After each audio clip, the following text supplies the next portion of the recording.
mapagpalang umaga mga kapatid. Nandito po tayo ngayon sa farm ng San Gabriel Mushroom Farm. So ito po yung kanilang entrance, ano? Nakikita po natin. So ayan po. May nakalagay po, tuloy po tayo. So ayan mga kapatid, ayan na po at wini-welcome po tayo, no? So ayan, so makikita po natin dito yung kanilang pader, ano po, talaga pong pinaglaanan ng oras at binigyan po ng tamang gastos, ano po, at ayan, pinaganda po talaga nila the surprising world of mushroom. Wow, napakaganda, ano po. So dito po, ayan mo, para meron po ditong comics, ano po, ayan, mababasa po natin, ayan. So dito po ay nakikita po natin na nag-uusap na po yung mga mushroom, ano, ayan.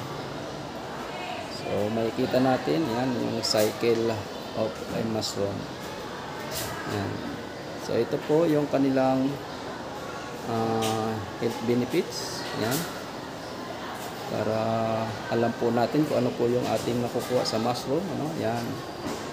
So dito naman po is yung kanilang mushroom recipe. Okay, so ayan po, makikita po natin, ano. So ito pong nandito sa kabila is makikita po ninyo yung mushroom cultivation, ano, ayan. Ayan po yung process nila, ayan. So dyan po natin makikita kung saan nag-uumpisa yung paggawa at kung hanggang saan po siya natatapos. Ayan. So dito naman po sa kabilang pader is talaga namang pinaganda nila ng gusto, no? Ayan. Talaga namang mushroom na mushroom ang dating ng farm. Ayan. Welcome to San Gabriel Mushroom Farm. Kabutihan sa paaralan. So ayan po. Kaya po kabutihan sa paaralan, nandito po tayo sa loob ng eskwelahan po. Ayan. Nandito po yung ating farm nakalagay. So kami po ay nasa Barangay Santa Lucia, Novaliches, Quezon City. Ano po? Ang amin pong school ay San Gabriel Elementary School. Ayan. So ayan, makikita ninyo, maraming kabuti dito. Ayan. So ito po ay pinaproject na po sa mga bata, no? Ayan. Dahil mushroom farm po yung ating loob, is nagpa-project po tayo ng mga ganito sa mga bata. Ayan mga kapatid, ayan. Kahit saan po may mushroom na tumutubo, ayan. So ito naman po yung kanilang coating bag orders, ano. Ayan, marami po pala. Grabe. Ito naman yung steamer nila na bago. Ito yung steamer na luma, yung blue, ano. Yan. So ito naman po yung kanilang stock, ano, ng kusot. Ayan. Grabe, napakarami. 200 sacks po yan. Yan.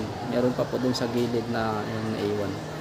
So ito pong maliit na makina na to, ito. Yan. Ito po yung ginagamit sa paggawa ng bag. Yan. Dito sa ano, kahit saan lang may mushroom, eh, oh. Ito tumutubo talaga, eh. Ayan, oh. Sa bagging machine mayroong mushroom. Sa mixer may mushroom. Yung mixer po na yan is malaki po yan, oh. 300 kilos po ang kaya niyang ilagay. Kaya niyang paikutin at haluin po. So ayan mga kapatid, at napasok natin itong production area. So doon po sa unahan pala yon, yung kanilang growing house. So hindi na po natin papasukin yan dahil yan po ay talagang very private po ang mushroom, kaya hindi natin pwedeng pasukin yan. Pero makikita po ninyo, no? Maraming puting bag. Yan. Okay, malamig po yung area nila, yung ano, growing house, 26 degree, ano po. Meron po silang misting. Ito po yung kanilang automatic misting. Yan. Yan. So ganyan po yung kanyang setup, napakaganda. So dito po sa kabila, ito po yung kanilang boiler. Use oil na rin po ang gatong, ano. Yan, makikita niyo may drum. Yan. Ang ginagamit nila ay used oil na para makatipid at malaking savings ano po yan.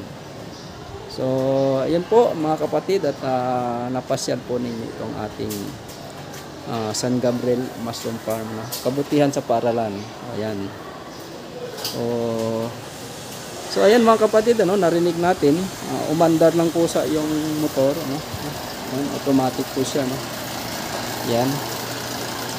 So titingnan po natin ngayon yung kanyang pagdilig. Tama-tama po at naabutan natin yung saktong oras niyan sa pagdilig, ano. So ayan, makikita natin, no. Napakaganda ng setup. Ambon na ambon ang dating pag. Yan. So kaya may pansin mo makintab yung babae, laging basa po yan. Every 2 hours po siyang nagdidilig ng pusa. So ayun mga kapatid, at napasyal namin kayo ulit. At welcome po kayo kung gusto po ninyong pasyalan itong aming production area, itong ating mushroom farm. Pwede po kayo ditong mamasyal sa amin, at ilagay po lang natin sa tamang schedule ang pagpunta ninyo. So maraming salamat po muli, at God bless po muli sa ating lahat, at ingat po tayo. Tuloy-tuloy lang po tayo sa pag-alaga ng kabuti. Maraming salamat po muli, at God bless po sa ating lahat.